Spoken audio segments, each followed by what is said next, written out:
اور پھر ایک دن ایسا آئے گا کہ ایک آدمی حبشہ سے آئے گا، ایک آدمی حبشہ سے آئے گا اکیلا، اور وہ کعبے کو گرا دے گا، بیت اللہ شریف کو گرا دے گا۔ اللہ ہم سب کی حفاظت فرمائے ایسے وقت کو دیکھنے سے، کہ بیت اللہ شریف کو گرا دے گا۔ کیوں؟ کیونکہ بیت اللہ شریف کے نیچے بہت سارا خزانہ ہے۔ جو پہلے بادشاہ ہوتے تھے نا، ان کو معلوم تھا کہ یہ بیت اللہ شریف ہے، تو وہ کیا کرتے تھے، وہاں سے کھود کے اپنا خزانہ وہاں داب کے چلے جاتے تھے دوسری جگہ۔ جو وہ جاتے تھے پھر واپس نہیں آتے، تو اب بھی وہ خزانہ وہاں پر موجود ہے۔ تو اس آدمی کو جب معلوم ہوگا یہاں پر خزانہ ہے، تو وہ بیت اللہ شریف کو گرا دے گا، بیت اللہ شریف کو گرا کر وہاں سے خزانہ نکالے گا۔ اسی طرح حجر اسود، حضور نے فرمایا قیامت جب تک نہیں آئے گی جب تک حجر اسود چوری نہیں ہوگا۔ قیامت جب تک نہیں آئے گی جب تک حجر اسود جو ہے، حضرت صاحب کو معلوم ہے نا، جس کو بوسہ دیتے ہیں، یہ جو حجر اسود ہے، اللہ تبارک و تعالیٰ نے جب حضرت آدم علیہ السلام کو زمین پر اتارا تو حضرت آدم علیہ السلام اس پتھر کو اپنے ساتھ لے کے آئے تھے۔ انہوں نے بیت اللہ شریف کو تعمیر کیا تو بیت اللہ شریف میں اس کو لگایا، اور جب یہ پتھر آیا تو وہ بالکل وائٹ تھا، دودھ جیسا۔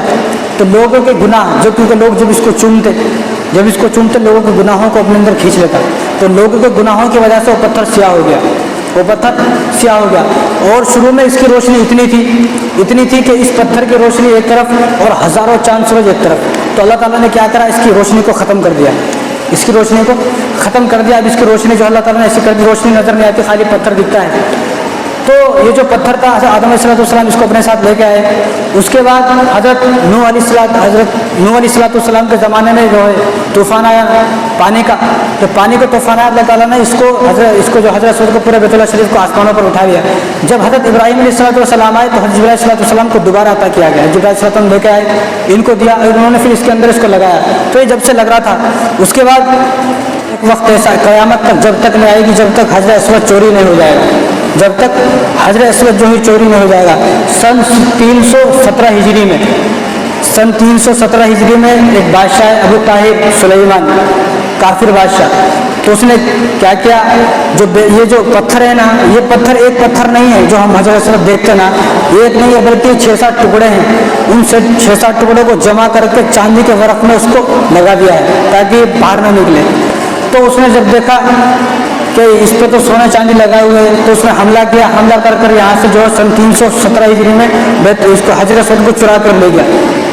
حجر اسود کو جب چرا کر لے گیا تو سن 317 ہجری سے سن 339 ہجری یعنی 22 سال تک حجر اسود بیت اللہ شریف میں نہیں رہا، اور کئی سال تک تو حج بھی نہیں ہوا، کئی سال تک تو جس طرح اب رکا ہوگا، اب تو اتنا تو نہیں رکا ہوگا، لیکن جب بالکل ہی رک گیا تھا کیونکہ ان کا قبضہ تھا، وہاں پر ان کا قبضہ تھا، انہوں نے حملہ کر کے اپنے قبضے میں لے لیا۔ تو 22 سال تک تو جو ہے حجر اسود جو ہے بیت اللہ شریف میں نہیں تھا، اور کئی سال تک حج بھی نہیں ہوا۔ تو اس کے بعد حکومت آتی رہی، اس سے مطالبہ کرتی رہی، اس نے نہیں دیا۔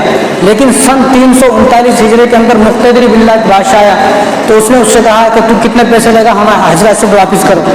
تو انہوں نے کہا کہ 30,000 دینار، تو ان کو 30,000 دینار دیے، اس کے بدلے میں حجر اسود لیا۔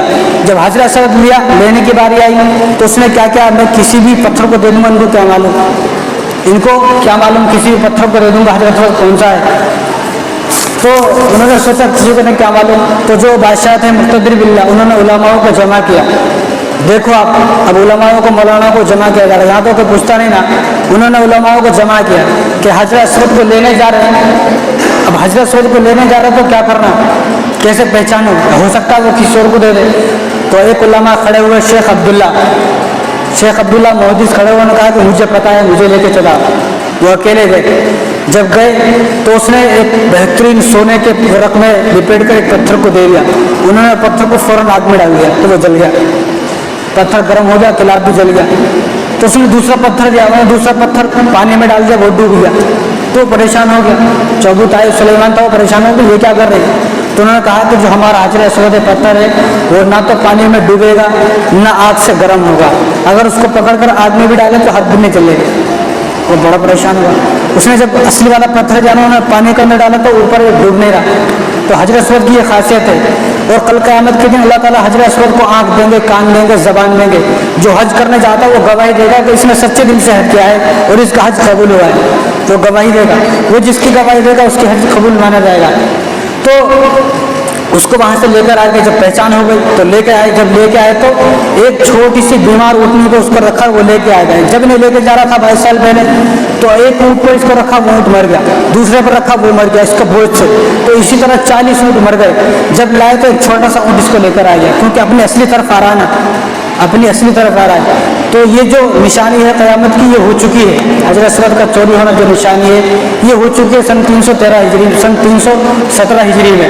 تو اب جو بہت ساری جو نشانیاں ہیں جو میں نے بتا دی، اور بھی بہت ساری نشانیاں ہیں، تو ضروری یہ نہیں قیامت کب آئے گی، ضروری یہ نہیں قیامت کب، ضروری یہ ہے کہ ہم قیامت سے آنے سے پہلے اپنی تیاری کریں۔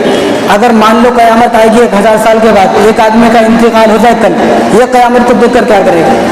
ہر آدمی کی قیامت اس وقت شروع ہو گئی جب اس کی موت آ گئی۔ ہر آدمی کی قیامت کب شروع ہو گئی؟ جب اس کی موت آ گئی۔ اس کی قیامت تو یہی شروع ہے، یہ کیا کرے گا قیامت کو دیکھ کے بھائی؟ تو اس لیے قیامت کے آنے سے پہلے ہم اپنی تیاری کریں۔ آج بھی ہماری مسجدیں خالی ہے، ہمارے گناہوں کی نحوست کی وجہ سے لاک ڈاؤن رہ رہے ہیں، مسجد کا دروازہ بند ہے۔ اس ماحول میں بھی ہم گھروں میں بھی نماز نہیں پڑھ رہے، کم سے کم یہ ہے گھروں میں نماز پڑھو، گھروں میں بھی نماز نہیں پڑھ رہے، مسجدیں بھی آج بھی ہماری خالی ہے۔ اگر آپ کو یہ لگتا ہے کہ لاک ڈاؤن میں ہم اس وجہ سے نہیں آ رہے، تو چند دن کے بعد لاک ڈاؤن کھل جائے گا، پھر ہم دیکھیں گے کتنے لوگ آ پائیں اور کتنے لوگ جو ہے مسجد کو آباد کریں گے، ہم دیکھیں گے۔ پہلے بھی لاک ڈاؤن کھلا تھا تو ہم سوچ رہے تھے مسجدیں بھر جائیں گی، لیکن کوئی مسجدیں نہیں بھری، خالی تھی۔ اب بھی کھل جائے گا، اب لوگوں کے بہانے ہیں لاک ڈاؤن ہے نا، صاحب اس لیے نہیں آ رہا ہوں۔ چلو ٹھیک ہے، کھلتا اب کھلتا انشاءاللہ پھر معلوم ہوگا کہ کون آدمی جو ہے نمازی ہے، کون نمازی نہیں ہے۔ اس لیے بھائیو کسی کو وقت کا کچھ پتہ نہیں ہے، کتنے لوگ ہمارے سامنے ایسے مر گئے جن کو معلوم بھی نہیں تھا میں مرتا ہوں، اور ہمیں بھی معلوم نہیں تھا مر جائے گا، اچانک سے مر گیا۔ تو اس لیے وہ موت ہمارے اوپر بھی آ سکتی ہے۔ آج کل ہمیں کیا لگتا انہیں مر گیا نا، اس کچھ ہے موت، ہمارے کو نہیں ہے۔ یہ جس طرح جنازے کی نماز ہوتی ہے، جس طرح اس کو لے کے جاتی، اس میں ایک حکمت ہے۔ یہ حکمت کیا ہے میں پھر کبھی بتاؤں گا انشاءاللہ، اس میں ایک حکمت ہے۔ لیکن ہم اس جنازے سے، نماز پڑھنے سے، قبر کھودنے سے، وہاں شامل ہونے سے، ان چیزوں سے اپنے اندر ان چیزوں کو اتارنا اور آخرت کی فکر کرنا۔ اللہ تعالی ہم سب کو جو ہے ان باتوں کو عمل کرنے کی توفیق عطا فرمائے۔ وآخر دعوانا الحمدللہ۔